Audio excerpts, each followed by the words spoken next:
Let us open our Bible on 2 Corinthians chapter 4 verse 13. Praise the Lord. We having the same spirit of faith, according as it is written, I believed, and therefore have I spoken. We also believe, and therefore speak. Yan. Sino po ang ihimplo natin na nakasulat sa Biblia na dahil sa kanyang pananampalataya, meron siyang sinabi by faith at nangyari ito? Naalala niyo si David nung siya ay hindi pa hari.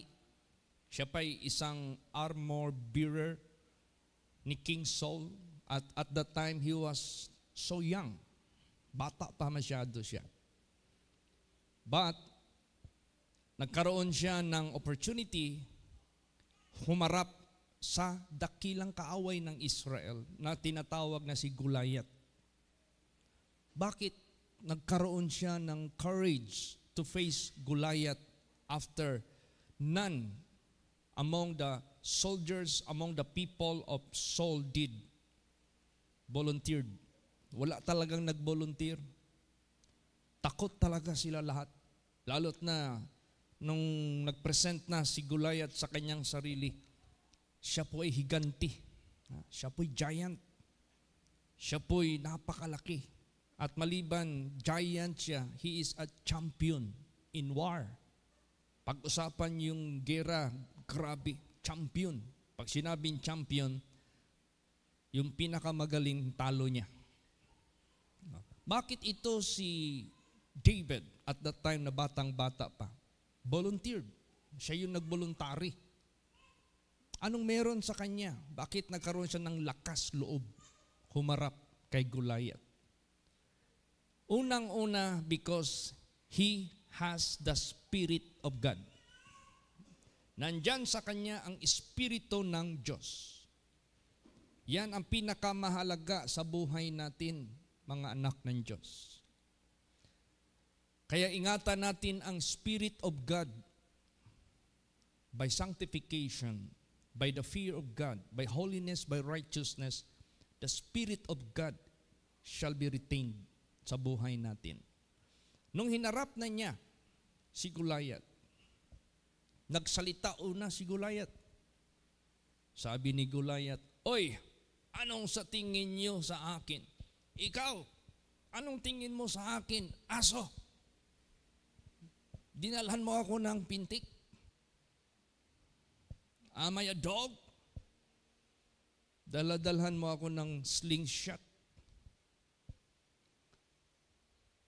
Yung laman mo, pagliit-liitin ko yan. Ipakain ko yan sa mga ibon sa impapawid." Ito naman si David, by faith nagsalita siya. Sabi ni David, "Ikaw,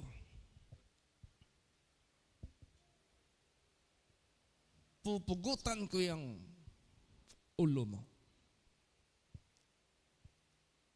At ipakain ko ang iyong mga laman sa mga Philistines para malaman ng buong mundo that there is God in Israel." Yun, sinabi yun ni David by faith. Kaya sinabi dito, we having the same spirit of faith. Dapat magkaroon tayong the same spirit of faith sa taong iyan na si David. Dahil malaki ang faith niya sa Diyos, sinabi niya na matalo niya si Goliath. Sinabi niya na maputulan niya ng ulo si Goliath. Kaya ganun din sa buhay natin. Minsan ang mga hamon sa buhay sa tingin natin laging malaki kaysa atin. Laging mas stronger kaysa atin. Laging mas makapangyarihan kaysa atin. Pero by faith, magsalita tayo. Praise the Lord. Basta ang importante, we have the Spirit of God. Kasi ang Spirit of God ang nagbibigay sa atin ng what? The Spirit of God, God said, God has not given us the spirit of fear. Hindi tayo natatakot. Kasi ang Diyos hindi nagbibigay sa atin ng spirit na duwag, but of power to overcome, but of power to win, but of power to avail the victory. Tingnan mo itong lupa na ito. Giant kaya ito sa Davao congregation. Oh, Sister Emma, alam ni Sister Emma, magkanong cash on hand natin. Nag-down na tayo dyan sa pinakadulo nito na lupa, sakop na ng deka, lampas pa. Merong lupa dyan na tabing ilog. Nag-down payment na tayo, I don't know if I am wrong, 150 ba yun? 1,000? 100. 100K. Winidraw natin kasi wala tayong nakitang access road. Tapos nakita natin ito. Ang higanti kaya ito sa Davao congregation. Pero hindi tayo tumingin sa ating kaliitan. Hindi tayo tumingin sa ating kapobrihan. Tumingin tayo doon sa ating Diyos. Because we have the Spirit of God. Therefore, we have the courage to face the giant, to face the greater than us. Nagsalita tayo. We can buy that. We can possess that. Praise the Lord. By faith, sinabi natin lahat yun. Di ba anong nangyari? Nabili natin. Na-fully paid natin. Napatituluhan natin sa pangalan ng ating simbahan. By the grace of God, by the power of God. Kaya sa atin mga personal life natin, anumang mga giants na ating hinaharap na challenge, huwag kang tumingin sa laki ng iyong hinaharap. Tingnan mo yung Diyos mo na kung saan yung spirit niya nandyan sumasama sa iyo, basta salitain mo lang. Sabihin mo lang. Parang magic. Mangyayari yan. Ilang years na tayo dito nakatira. We acquired this property 2010. We built the first building, ito, wala pa yung extension. We occupy it 2011. Ilang years na natin na benefit ito, wala tayong arkila. Ilang years na natin ito na benefit, how many events already were conducted in this place as our venue. So much. Until now, we are developing it. By faith, matayo yung big church. Sa akin naman, family, by faith, maitayo yung aming parsonage. Praise the Lord. Huwag kang matakot. Magkano yung involved dyan? Huwag kang matakot. Doon tayo tumingin sa Diyos. By the grace of God. Ganon din sa personal life ninyo. Alam ko, ang iba dyan sa inyo, nagtatayo na ng mga bahay ninyo. By faith, sabihin nyo lang. Never lang kayo magsalita ng negative. Never. Pag magbisita yung pastor ninyo, meron akong sabihin, huwag niyong salungatin talaga. Kung maaari, dagdagan nyo pa. Praise the Lord. Kung maaari, mag-adlib pa kayo. Pag sabi ko itong bahay nyo matapos ito, yes, pastor, I agree. I can live, I can dwell in that house. Totoo yan. Makatira ako, makita ko, maranasan ko ang kumplito ng bahay na ito. Ganun. Sabihin mo, huwag kang matakot.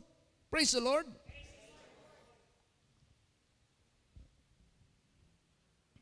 Pumunta kami sa Lubihid. Nagpasok ako doon sa simbahan. I took some pictures for documentation. Then, sabi ko sa mga membro, Pastora, lalo na yung pastora natin, Virgie, tsaka si Pastor Alex.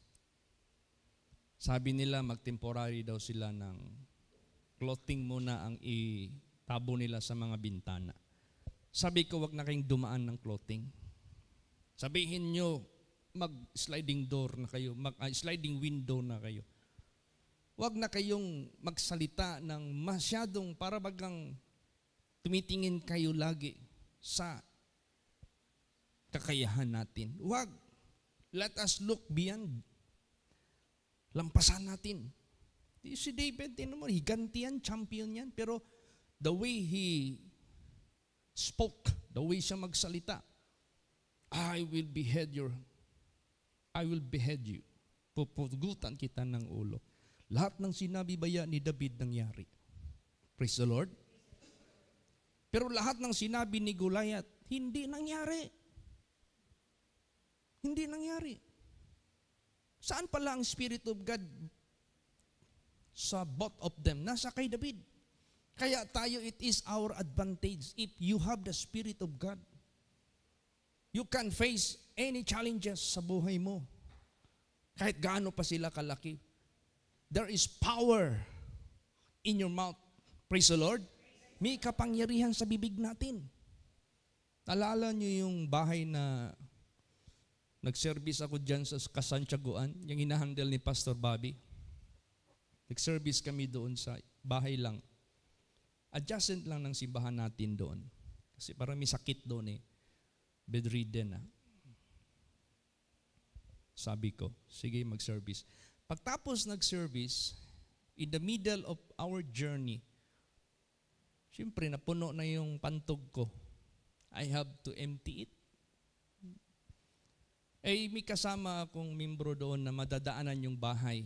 And it so happened, malapit na kami sa bahay. Because, sister, saan yung bahay mo? Ay, nandyan, malapit na tayo, madaanan natin. Madaanan papuntang simbahan from the house where we conducted service. Sister, pwede ba akong mag-ihi lang? Ay, mahiya ako, Pastor Chip. Hindi ba tapos yung aming bahay? Wala pang ang mga bintana, iyan. Yung CR namin, wala pang ito, ganyan, keso, ganyan. Mahiya daw siya. Sabi ko, ayaw mo. Mapasok ko yung bahay mo. Pagtapos ko magpasok sa bahay, tapos na ako nag-make water. Lumabas man sa bibig ko, by faith. By faith, mabintaanan, malagay ng bintana itong iyong bahay this month, or this year. Sabi ko, this year. Lumabas man, this year. Wala siyang sinagot sa akin, pero ang Diyos lang nakakita sa kanyang isip. Nung pumunta ako doon, nagbisita ako, nag-testimony siya. And I forgot already what I uttered during that time. Kasi matagal na eh. That was during lockdown. Hindi nagtagal nag-lockdown. Hindi nagtagal nagkaroon ng COVID-19.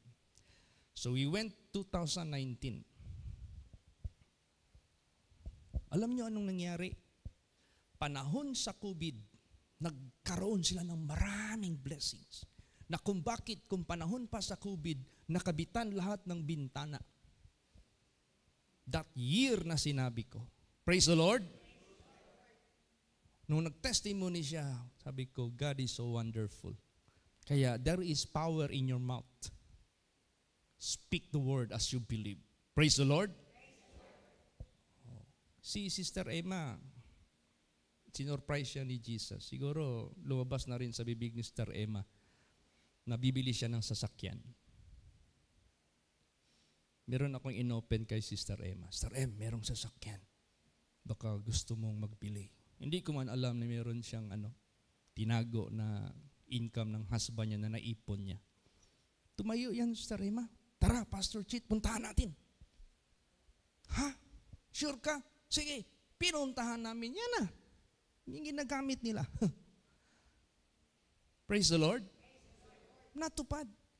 Basta magsalita ka lang. Magsabi ka lang. There is power in your mouth. Why? It is not because of who you are. It is because of Him who is in you. Hindi dahil sino tayo. Hindi dahil sino si David. Kundi dahil sa Spirit of God na nasa loob niya. Praise the Lord. Even sa prayer natin, we don't know what to pray. But we are being led by the Holy Spirit. What to pray. Basahin natin. Acts 15:11. Praise the Lord. But we believe that through the grace of our Lord Jesus Christ, we shall be saved even as they. Yes, by faith kasi ito lahat. And by the grace of God, maliligtas tayo by faith. By the grace of God. But we believe that through the grace of the Lord Jesus Christ, we shall be saved even as they. See? Kung na-save man sila sa mga nauna natin, mas save din tayo ngayon if we have the same faith with them. Ganun. The same faith sa kanila. Alam nyo, napaka-importante tayong lahat maniwala. Yung tinatawag na mutual faith. May faith kayo, may faith ako, may faith tayong lahat. Malaking impact yan. Bakit ang Davao Congregation naka-acquire tayo ng lupa? Dahil nagkaroon tayo ng mutual faith. Nagkaroon tayo ng faith sa bawat isa sa atin. Basahin natin yan. Romans 1:12. Praise the Lord.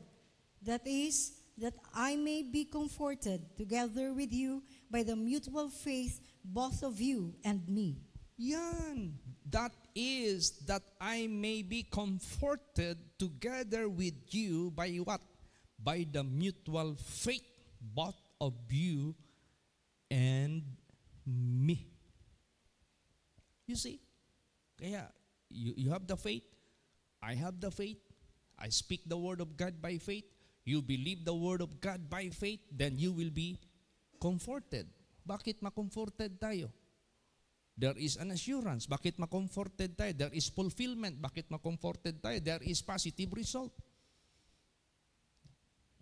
Positive thinking will result positive. Negative thinking will result negative. Unbelief will result negative. Faith will result positive. Praise the Lord. Bakit ka nagsalita? Because I believe. Bakit mo sinalita? Because I did believe. Dahil naniwala talaga ako. There is magic in your mouth. Anong magic? Yung bang, anong sabihin mo, mangyari. Hindi yun magic na tricks o trick. Like a magic. We can buy 1.3 million kahit wala tayong pera at that time sa dito, sa pagbinentakunan. Bakit? Nabili. We can erect building for our temporary place and worship. Naitayo by the grace of God.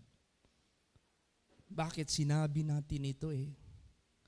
May nagsabi sa akin sa post, hindi pa tayo nagtayo ng simbahan, nag-picture taking ako, gi-post ko, praise the Lord, this is it, ito na, which the Lord had promised to possess this area. Siyempre, wala pang building, talahib pa lang ito, damo pa lang ito. Siguro naobserbahan ng tao na nakakita sa post ko, remote area. Far from kabihasnan. Alam mo anong comment niya? Negative. Pero, anong reply ko? Positive. Praise the Lord.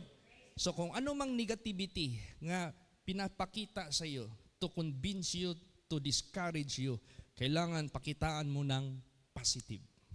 Ma-overcome mo yung negative. Alam mo anong comment niya?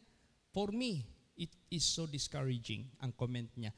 For me, it is so, yung bang parang nakakadismaya talaga. Sabi niya, Chito, who will follow you there? Your member cannot go to that place that is remote area. Who will follow you there? Sino kayang susunod sa iyo dyan? Siguro ang ibig niya sabihin, just in case ipustro ko yung pagtayo ito ng simbahan, this church will be ghost church. Walang magsimba. Pero positive ang sinabi ko. Sabi ko, where the Lord lead His people, they will go. Kung dito kami nilid ng Diyos, the people of God will come. Praise the Lord. O di nangyari, natupad. By the grace of God. Lahat ng magpunta dito, appreciation ang kanilang maobserbahan. Pastor, ang sarap ng feeling namin ng inyong lugar. Ang laki-laki. Ang ganda-ganda. Ay, except wala pa kasi hindi pa naano yung lupa dyan, ha? Huwag kayong mabahala kasi pag tapos na yung poste, tapos na yung, ay sukalo ba yan? Babalik yan, lahat ng lupa na yan. Praise the Lord. I-fill up yan. I-fill in yan sa lahat ng mga butas ng pinanggalingan. Dalawa lang yan, either kulang pa ito sa tambak or enough. Kasi ang flooring yan, kasing taas dito, sa flooring dito. Beautiful. Appreciation ang kanilang So positive ang result ng ating positive thinking. Positive ang result ng ating faith sa ating Panginoong Diyos. Kaya ganun din sa buhay po natin. Basahin natin. Yung katangian ng Diyos naman tayo. Sige. Psalms 33 verse 6. Praise the Lord. By the word of the Lord were the heavens made, and all the host of them by the breath of his mouth. Yan. By the word of the Lord were the heavens made, and all the host of them by the breath of his mouth. Hamakin mo yung universe na pinapakita dyan sa space web camera ng mga scientists. Gaano? Kaya nga minsan mag-isip ka, the earth itself, it is within a solar system, which is within galaxy. Pagtapos ng tango niyan, zoom in ba yan o zoom out ba yan? Yung earth, para na lang yung bituin na kumukutitap dyan sa langit.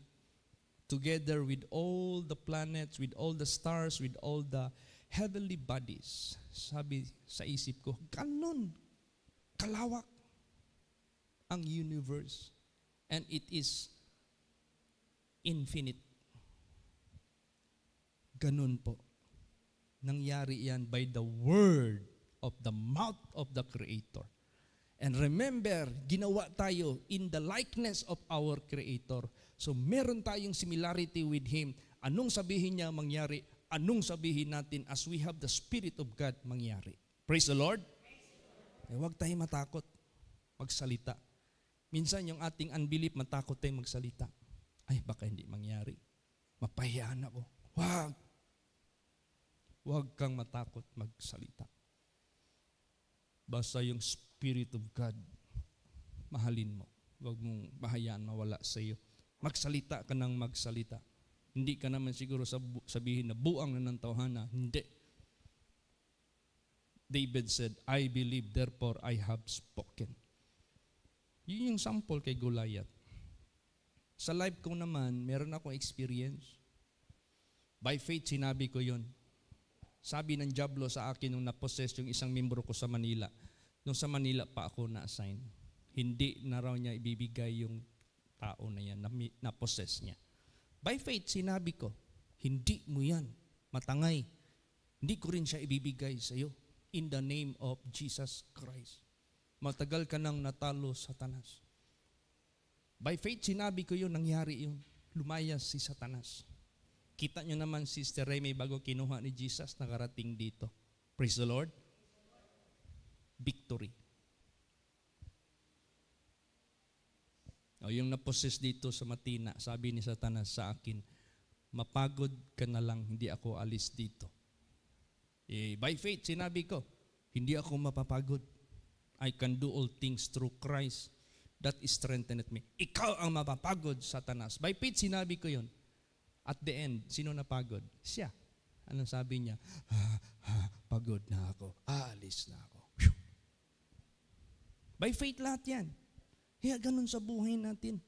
Sabihin mo lang. Praise the Lord. Mangyayari yan. Anything na pinipray mo, dinidesire mo para sa kaluwalhatian ng Diyos, pray ka ng pray. By the power of God. Alam mo, ang imagination namin ng misis ko, magtayo kami ng parsonage. Di ba, sinabi ko na yan, above this area. Pero, sino ang mag-expect? Doon pala kami at 2-story ang disenyo niya.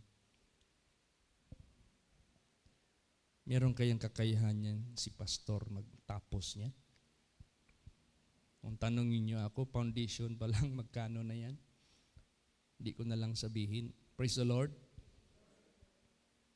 Pero tayong lahat maniwala. Mutual faith. By faith. Maano yan? Misis ko nagtatanong, Dad, ilang buwan kaya yan matapos? Sabi ko, most likely 6 months tapos yan. Hindi kayo wala kang sabihin. Hindi mo masabi, wala kang faith. Praise the Lord. Oo. Sabihin mo. Imagine, sinimulan ito September 5. Pag October 5, tapos lahat ang foundation. Ang foundation ang pinakabagal, pinakamahirap. Kaya nag-hire na lang tayo ng backhoe. Kasi sabi ko man kay Andy, pakyawan na lang ni, pilay mong kwan. Name the price, pakyawan ni, para madali ni.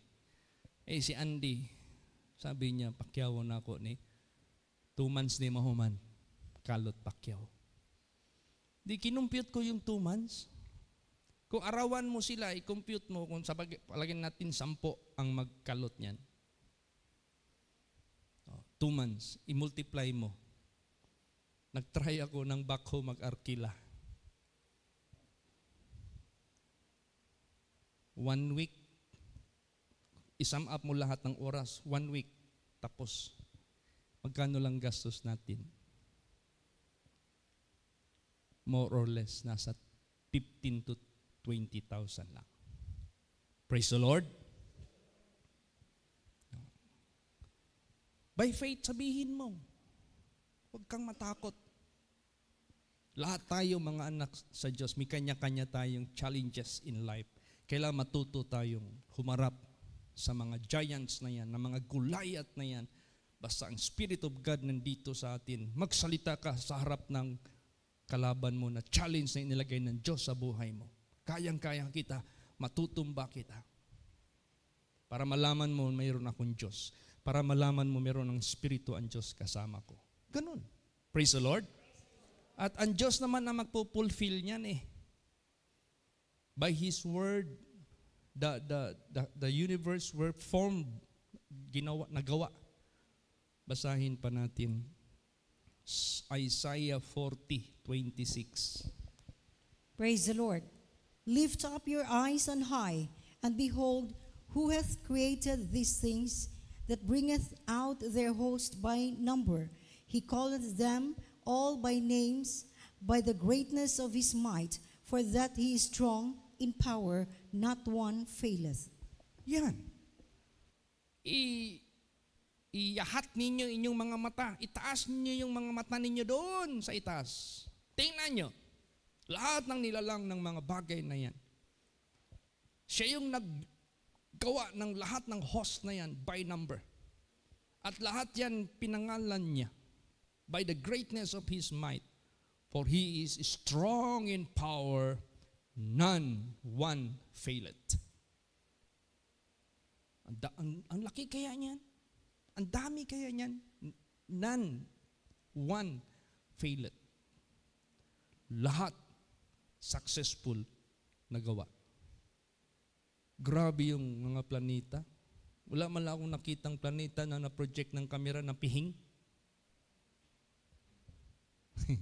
Wala man lang akong nakitang planeta dito na pihing.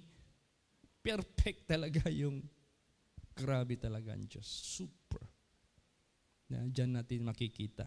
Kaya lahat ipiperfect ng Diyos ang ating mga hinaharap na mga Goliath sa buhay. Alam mo si Hans, ano yan? Yung bang mahilig yan magtanong sa akin Siyempre, magkarwas ako dyan by yung DIY ba? Tayo, kailangan natin ng exercise. Mag-DIY din tayo. Magkarwas ako, maglapit yan si Hans.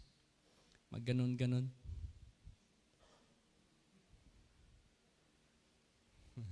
Sabi niya sa akin, Pastor, pila may imong palit ani nga sakyanan.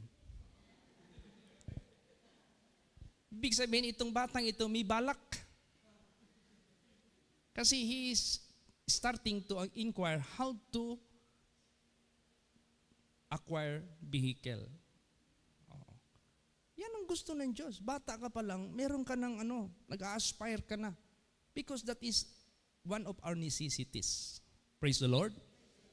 Kaya nung tumayo, Sister Emma, samahan mo ako, Pastor Chit, puntahan natin yan. Maniwala kayo.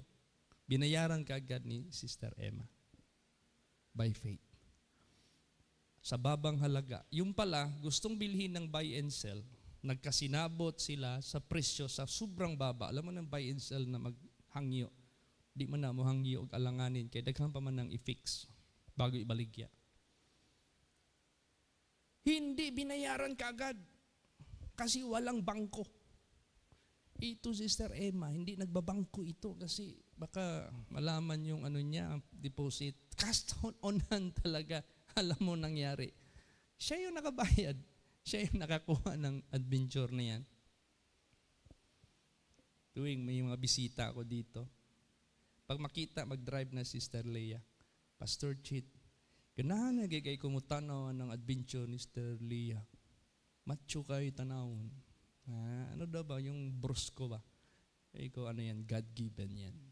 Pinagkaloob yan ng Diyos. By faith lahat sa buhay natin. Kaya, ang gagawa niyan, yung spirit na nandito sa atin. By the breath of His mouth, He created all things and none faileth. No one faileth. Wala talagang nag-fail. Praise the Lord. Basa pa. 2 Peter 3:5. Praise the Lord. For this they willingly are ignorant of, that by the word of God the heavens were of old, and the earth standing out of the water and in the water. Yan. See? Kaya ang percentage ng water sa earth, 75 comparing to lands. Naka-float ito sa tubig. Basa pa, Revelation 4:11. Praise the Lord. Thou art worthy, O Lord, to receive glory and honor and power, for thou hast created all things, and for thy pleasure they are and were created. Yan. Siya ang karapat-dapat nating parangalan. Siya ang dapat nating bigyan ng kaluwalhatian. Siya. Dahil siya ang lumalang sa lahat. Sa kanyang pleasure. Lahat ay nagawa. Na-accomplish. Gusto mong gagawa ang Diyos sa buhay mo? Na merong accomplishment? Sinong purihin mo? Siya. Paano mo yan gawin? Sabihin mo lang. Praise the Lord. Minsan mag-drive ako. Hindi ko akalain yung nabili ko na screen dyan na smart na radio ba yan? Meron siyang features na kung may magtawag, hindi na ako mag-angat ng pondo ko na isagot. Tapos pag may mag-text, hindi na ako magbasa ng text. Sabihin niya lang doon, shall I play the text aloud? I-play ko ba ng malakas yung text na na-receive na bless na hindi voice record na message, text talaga. Pag pindutin ko yung play aloud, sasabihin niya yung text. Praise the Lord. Praise the Lord, Pastor Chit, magpaampo ko nimo. Mahibalaan ako. Tapos sabihin naman ng will you reply? Tino mo, wala nang kahirap-hirap. Paano ako mag-reply? Ako doon sa screen? Hindi. Magsalita lang ako. I'm sorry, I'm still driving. Tapos sabihin niya, your message, your voice message turn into reply as your text. Sent. Pag-check ko mamaya doon sa cellphone, ay minsan yung misis ko, magsabi na, Dad, dool ka na ba? Kaya i-prepare na ko yung pagkaon. Ano ko yan aloud. Mag-reply din ako, magsalita ako. Thank you, my darling. Pagtingin ko sa kanyang, nandoon, thank you, my darling. Iko, grabe, no? Isalitain mo lang. Praise the Lord. Ano pa kaya yung creator of the universe, hindi niya magawa yung sabihin natin? Kaya every time mag-visit ako dyan kina Sister Rose, lagi akong magsabi, matapos ito. Sakyan mo kagad yan. Praise the Lord. Mangyari talaga yan. Oh. Noon si Brad Chris, naawa ako niya noon. Madaanan na lang natin dyan kasi sa Matina pa kami nagtira. Pupunta pa kami dito. Hindi man kami nakatira dito before COVID. Minsan madaanan ko dyan. Naku, balita ko na lang. Hindi nakasimba si Brad Chris kasi naabirya yung sasakyan niya. Siya kaya ang pinakaunang membro ko na nakasasakyan. Tapos yung unang sasakyan niya, ang dami ng membro nagkaroon ng upgrade na sasakyan, siya wala pa. Wala man talaga. Pero lumalabas sa bibig ko lagi, Brad Chris, mag-upgrade ka na. Sige kong sabi, mag-upgrade ka na. Si Brad Chris, tahimik lang, para lang naghihintay ng katumanan. Nangyari talaga yan. Ang layo ng upgrade niya. Yun na yung Navara. Praise the Lord. Oh. Sabihin mo lang, mangyari yan. Hintayin mo. You have to be patient. Si Brad Ching naman sabi ko, Brad Ching, ibinta mo na yung kotse mo, mag-upgrade ka, palakihin mo yung sasakyan mo. Ayan, coming na yan. At saka advice ko lang sa iyo, Brad Ching, mag-ampo jud kag budget. Bago ka mangitag sa kinan, na kay budget. Kay bisag tibuok ni mong Davao, imong suyuron, i-check ni mo, gwapo ka, jawa kay budget. Digini mo na makuha. Unasa ang budget pangayo kay Jesus. Labi ng mga tao maligya, di yun na ipautang. Mawagyan na nagibaligya. Nahanglan ng kwarta. Di ba? Mag-sell ang mga tao ng anong mga items, sasakyan, gadgets. Ang reason doon for selling. RFS ba yan? RFS. Reason for sale. Karamihan dyan need money. Hindi mo pwede mautang. Kaya advice ko kay Brad Ching, ang unahin mo i-pray. Yes, mag-pray ka ng sasakyan, pero hingiin mo muna yung budget. Praise the Lord. Ay, yung house in lot nila yan, gi-provide ni Jesus by the grace of God. Budget. Kaya, siya ang gumawa ng lahat. So mag-ask ka lang. Sabihin mo lang. Sabi ko, matindi pala itong nabili ko na ang ganda pala ng pictures nito, magsalita ka lang. Baka sunod sabihin ko, switch on the headlight. Meron naman yung ganun na sasakyan. Alexa. Di ba? Meron ng, pagkabitan mo yan ng Alexa. Alam mo yung mga sakop ko dito na pamilya, mga tamad na kaayo. Si Alexa pa ang tanongin, Alexa, what is the time now? Bigo, grabe kang naman, pati orasan, si Alexa pa ang obligahin ninyo. Kaluoy ni Alexa, mag-istorya in town siya. The time is, magsalita din talaga. Kaya, see, nangyayari na yung sabihin mo lang, mangyayari. Galing yan sa Bible galing yan sa salita ng Diyos. Kaya, sa abuhay natin, paano ka ba mag-ask ng gusto mong hingiin? Alangan sabihin mo na, maintindihan ka niyan? Hindi. Pag mag-ask ka, you have to speak it out. Praise the Lord. Kaya sabi diyan, whatsoever ye ask in prayer. Sa prayer natin yan sabihin. Anong gagawin ba sa Matthew 7:7? Praise the Lord. Ask and it shall be given you. Seek, and ye shall find. Knock, and it shall be opened unto you. Ayan. Ask. Nung sabi na ng ating Panginoong Diyos, ask kayo ng lupa para sa simbahan, hinanda ko na. Anong next step? Seek. Di ba? Naghanap tayo. Punta tayo ng iba-ibang. Ang dami kayong napuntahan namin ni Sister Emma, ni Brad Chris, yung mga kasamahan ko mga elders. Tara, mag-Jericho March tayo. Marcha din kami, saan-saan kami nakarating. Hanap lang ng hanap, kasi nag-ask na kami. Di ba, na-seek natin? Praise the Lord. Knock, and it shall be open unto you. Open for what? For our worship. Open na ito for operational na ba ang ating matagal nang ninanak sa Panginoon. Magagamit na natin. Kaya to God be the glory, itong lahat gagawin natin by faith sa pananampalataya. Amen? Praise the Lord. Magsitayo po ang lahat.